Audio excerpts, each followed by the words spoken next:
Are you familiar with my Patreon channel? It's where you can get direct access to me either by asking questions through messaging, by posting questions on any of the posts that I put in there, getting special content, and a couple times a month I do live streams where members can post up questions or get on the calls and ask me directly. This is just a small snippet of what we did the other day. The actual live stream was about an hour and a half, but I think it'll give you a good idea of what goes on. And if it's something that looks like it's interesting to you and you want to learn more, come on over to Patreon. The link is in the description below. Thanks for watching as always. I got a quick question before we get started. Sure. Why D prime as a separate process as opposed to D prime while you're resizing? Oh, like why do I use a separate die? Yeah. Yeah, that's actually a really good question. So the reason I do it for two reasons. Sorry, let me just finish putting away these bullets. Okay. So, so the reason I do it, I do it for two reasons. One, like I don't have anything.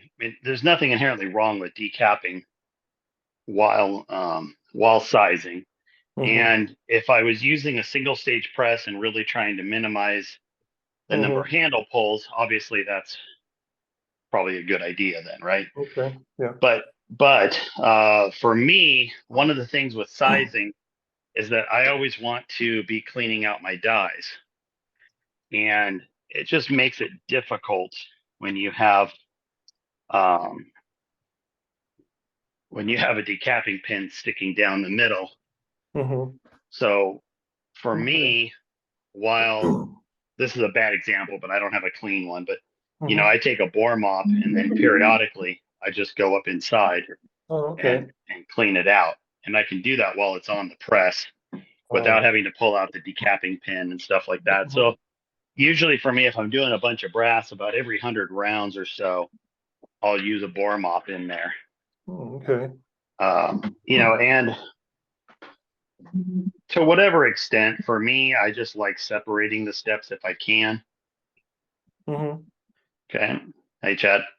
Yep. Howdy. All right. So Chad asks, I know you're a fan of 7mm Remington Magnum. Have you ever had a competition chambered Remington mag? If so, do you use any special dies? So I kind of responded to Chad here, but I'll just explain. I don't use an actual 17 Remington mag. What I use is a 6.5. It's a 6.5 PRC necked up to 7mm. So it's a 7mm Magnum, but it's not a 7mm Remington mag. It's considerably shorter. So my case, like my overall case length is only 2 inches. And my I don't know what the actual water weight capacity is on this, to be honest, but I think it's like 62 or something. But usually powder wise, with most powders that you would use in this, I'm somewhere between 53 and 57 grains depending on the powder. So it's definitely a lot less than like a 7, like a full 7 mag. So did you have any other actual questions about that? Well, first, I was thinking back to one of the Eric Cortina podcasts. Did you start off with a Ruger Precision rifle and 7mm mag? Even by most standards, that's at least 30 thousandths shorter than like short free bore in any 284, 6.57 or anything. Like for us, 180 is sort of the starting point. I know a few guys that'll go shorter, but most everybody that shoots a 180 is going to be somewhere between 180 and 230 on free bore. Okay. So you know, I would probably say that the combination of the shorter free bore and the longer bullets are potentially causing some of your pressure issues. I'll put a link here in a second. So these are, you can buy them in different percentages. These are 49% relative humidity. I've had like 56, 52. It's sort of whatever I can find. I don't really care as long as it's somewhere in this range. And these are individual humidity packs.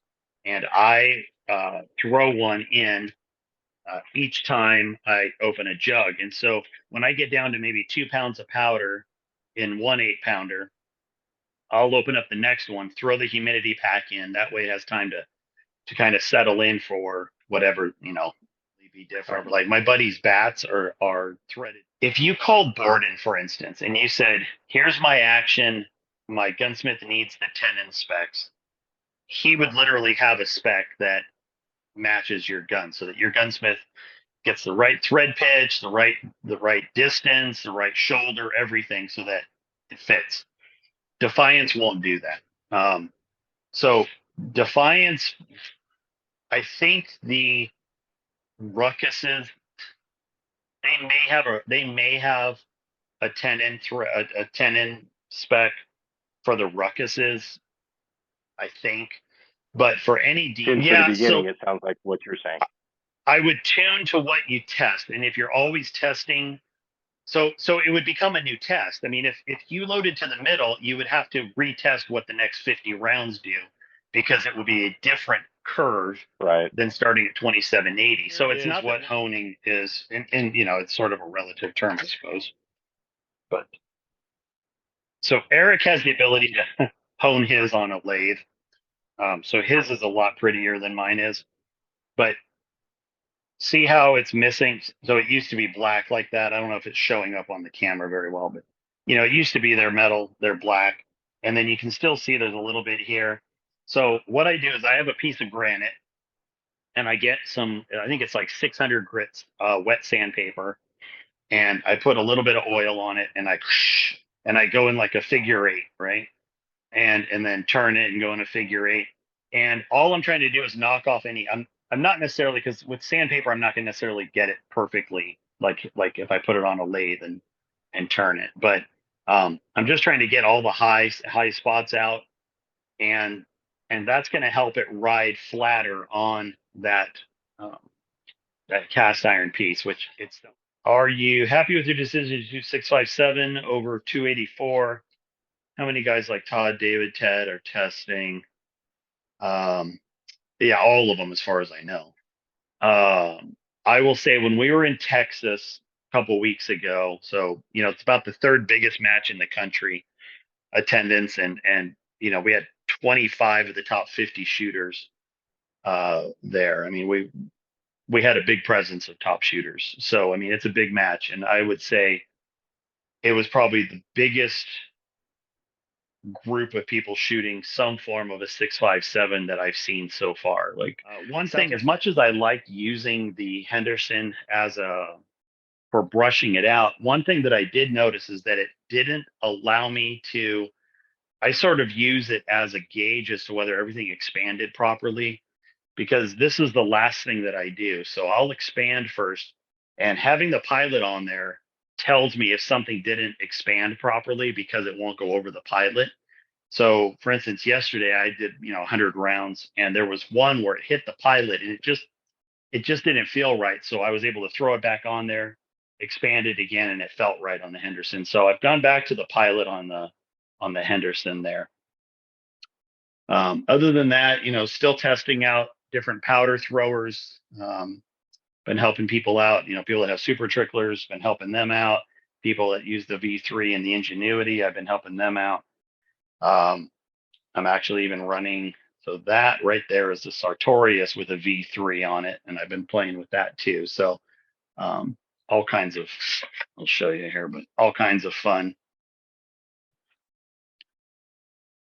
And trying to think if there's anything else really cool that I've got. I think that's about it for now, but definitely excited to show everybody the new auto drive system when I get it here. So that's going to be super cool. I'm very excited, because that'll be an arm saver for sure. So anyway, if nobody has any additional questions, we'll call it good. And then, like I said, I will post up on a new Patreon page. So I'll go over the humidity stuff and the bullet tipping that we talked about. And I guess that's about it. So I do appreciate everybody that showed up. I appreciate all the questions. They're all, it was all really good questions, and I think all real good application questions. So keep them coming, and just remember, you can always message me. You can always ask questions. If I don't know the answer, I'll reach out to somebody in my knowledge circle that might know and get you the answer. So I appreciate everybody that supports this channel. I appreciate you guys attending this, and I hope you have a great day. We'll talk later. Thanks, John. Have a good weekend. Thank you, sir. Bye.